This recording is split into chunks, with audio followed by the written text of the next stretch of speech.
Leute, als wir unseren 82 Kilo schweren Pitbull zu unserem neugeborenen Baby brachten, rief die Nachbarin das Jugendamt. Die Großmutter weigerte sich zu besuchen. Alle sagten, das ist Wahnsinn. Aber dann, um 3 Uhr morgens, weckte uns Tank mit verzweifeltem Winseln. Was er bei unserem Sohn gerochen hatte, rettete sein Leben. Dieser gefährliche Hund bewies, warum Pitbulls einst Nanny Dogs genannt wurden. Diese Geschichte wird eure Meinung für immer verändern.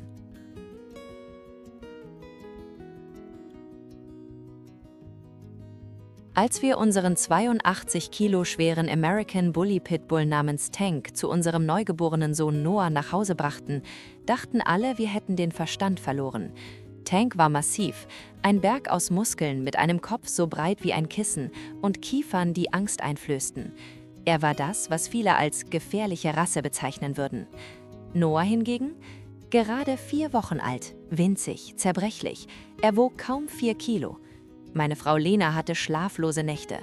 Pitbulls haben den schlimmsten Ruf, sagte sie immer wieder mit Tränen in den Augen. Was, wenn sein Instinkt durchbricht? Was, wenn er Noah als Beute sieht? Ich versuchte, sie zu beruhigen, aber ich hatte dieselben Ängste. Die Medien sind voll von Horrorgeschichten über diese Rasse. Kampfhunde, unberechenbar, tickende Zeitbomben. Das waren die Worte, die wir überall lasen. Die Reaktionen unserer Umgebung waren noch schlimmer. Lenas Mutter weigerte sich, uns zu besuchen, solange Tank im Haus war. Ich komme nicht in die Nähe dieses Monsters, sagte sie am Telefon. Unsere Nachbarin Frau Hoffmann rief sogar das Jugendamt. Ein 82 Kilo Pitbull und ein Neugeborenes unter einem Dach, das ist Kindsgefährdung. Der Kinderarzt bei Noahs erster Untersuchung war direkt. Ich muss Sie warnen, statistisch gesehen sind Pitbulls für die meisten schweren Hundeangriffe. Bitte seien Sie extrem vorsichtig. Wir fühlten uns allein, verurteilt, missverstanden. Niemand wollte hören, dass Tank noch nie aggressiv gewesen war. Niemand interessierte sich dafür, dass er bei uns aufgewachsen war. Aber dann kam der Tag, an dem wir Noah zum ersten Mal in Tanks Nähe brachten. Was dann passierte, veränderte alles.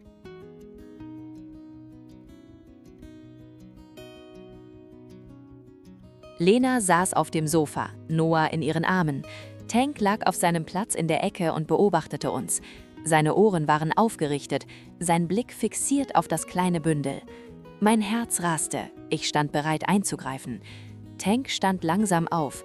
Seine 82 Kilo bewegten sich fast lautlos über den Boden. Er kam näher, Schritt für Schritt, als würde er auf Eiern laufen. Lena hielt den Atem an, auch ich. Dann senkte Tank seinen massiven Kopf. Er schnüffelte vorsichtig an Noahs Stirn, so sanft, dass Noah nicht einmal aufwachte. Sein Schwanz wedelte langsam. Dann tat er etwas, das uns die Sprache verschlug. Er legte sich direkt vor das Sofa und seufzte tief, als würde er sagen, ich bin hier, ich passe auf. Von diesem Moment an wurde Tank zu dem, was man früher Nanny Dog nannte. Ein Hund, der sich selbst zum Babysitter ernannte. Er folgte Noah überall hin. Wenn Noah in seiner Wiege lag, positionierte sich Tank daneben. Wenn Noah weinte, war Tank der Erste an seiner Seite, noch bevor wir reagieren konnten. Wenn Noah schlief, lag Tank vor der Zimmertür wie eine lebende Barriere. Was uns am meisten überraschte, Tanks verganntes Verhalten in Noahs Nähe änderte sich. Normalerweise war er verspielt, manchmal wild. Aber bei Noah? Er bewegte sich in Zeitlupe. Jede Bewegung war kalkuliert, jeder Schritt bedacht. Ich sehe, dass du noch nicht abonniert hast. Das macht mich traurig. Aber Tanks Nanny-Instinkte sollten sich bald auf eine Weise zeigen, die unser aller Leben verändern würde. Es geschah mitten in der Nacht. Noah war 8 Wochen alt. Tank begann plötzlich zu winseln, nicht sein übliches Winseln, sondern ein dringendes, fast verzweifeltes Geräusch. Er kratzte an der Schlafzimmertür. Ich schaute auf die Uhr. 3:17 Uhr. »Was ist los mit ihm?« murmelte Lena verschlafen. Ich öffnete die Tür. Tank rannte sofort zu Noahs Wiege und begann an meinem Arm zu stupsen. Immer wieder, als würde er sagen, »Komm, schnell!« Ich ging zur Wiege und schaute auf Noah. Zuerst sah alles normal aus, aber dann bemerkte ich es. Seine Atmung war anders. Flach, schnell. Sein kleines Gesicht war gerötet. Ich legte meine Hand auf seine Stirn. Er glühte. Lena, er hat Fieber, schrie ich. Wir maßen seine Temperatur. 39,7 Grad, viel zu hoch für ein 8 Wochen altes Baby. Wir rasten in die Notaufnahme. Die Ärzte handelten sofort. Nach Untersuchungen kam die Diagnose: eine beginnende Lungenentzündung. Noahs Sauerstoffsättigung war bereits gefährlich niedrig. Sie sind genau rechtzeitig gekommen, sagte der Arzt ernst. Bei Säuglingen kann sich so etwas innerhalb von Stunden verschlechtern. Wie haben Sie es so früh bemerkt? Ich schaute Lena an. Unser Hund, sagte ich leise. Unser Hund hat uns geweckt. Der Arzt sah mich überrascht an.